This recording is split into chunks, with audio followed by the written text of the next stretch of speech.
Good morning, students. We are going to continue the chapter Political Parties. Now, previously in this chapter, we have dealt with the function and necessity of political parties, and today in this chapter, we are going to deal that how many political parties should we have in a democratic country. Now, think over this question that how many political parties should be there in our country, or how many political parties are considered an ideal for a country. Think while we go through the chapter so that we can get the answer. Now, in a democracy, any group of citizens is free to form a political party because in a democracy, people are free to express themselves through freedom of speech and expression under fundamental rights. So they can form a political party as it is their basic right. Now, on the basis of the same line, more than 750 parties have been registered with the Election Commission of India. Now, you might think that there are 750 political parties registered, but why don't we see them? Only 6 to 10 political parties are seen active in our country. See, 750 are registered, but not all political parties play major role. Since political parties are small and are limited to a region or city, but all these are registered, although not every party is serious contender in election. Only some party are major and prominent and cover a large area in our country, and that's why we see a limited political parties in the political sphere of our country. Now, there are different political parties in our country, that is one party system, two party system, multi party system. Now, what are these? Now, talking about one party system is allowed to control and run the government. Only single party is allowed to control and run the government. Here, there is only single party who govern and administer the country. Now, this one party system is seen particularly in China, that is Chinese Communist Party. This is a very classical example of single party system. It is not a democratic option because basic principle is not followed.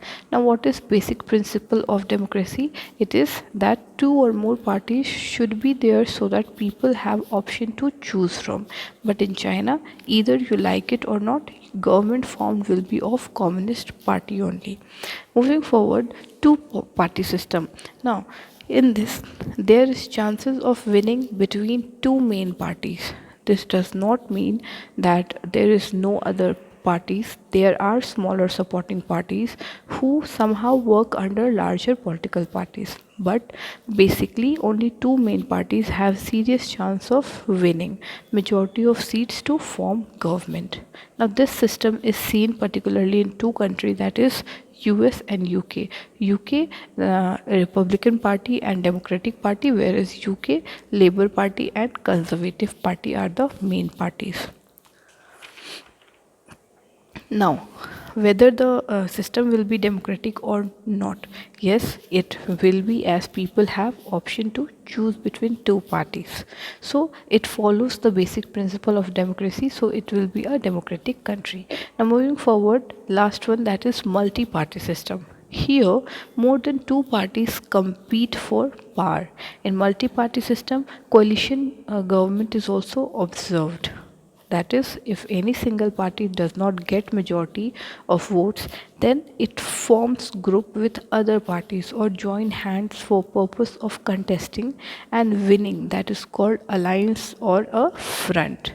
Now, some parties form group before election, whereas other parties form it after election. So both pre-poll and post-poll alliances are formed and observed in multi-party system. Example, India.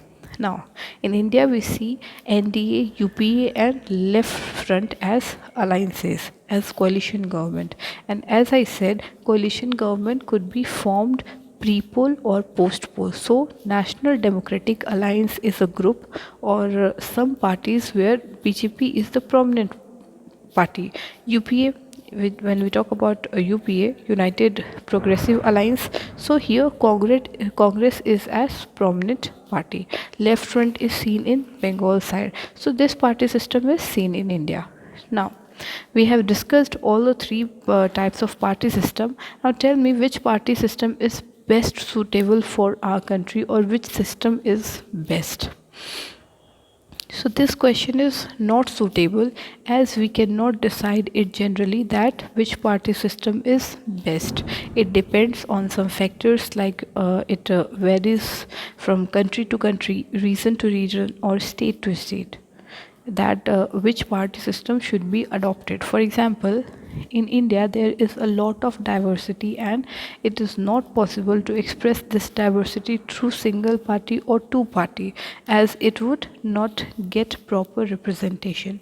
And since we have a huge diversity and each diverse group would like to express themselves, everyone can form their party. That's why we have adopted multi-party system. Therefore, no system is ideal for all country.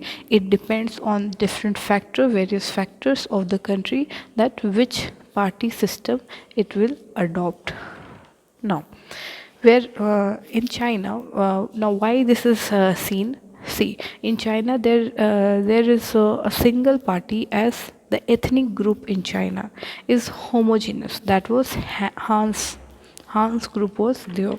Now China is a country where most single ethnic group is found, that is Hans. So China adopted communist system, and since there is single ethnic group, everyone accepted communist system and one party. So they accepted this one party system, and its history allowed that. Now whereas in India there is a multiple party system because we have diversity. So party system for a country evolve over a period of time depending on the nature of society, social and religious division, and its political history.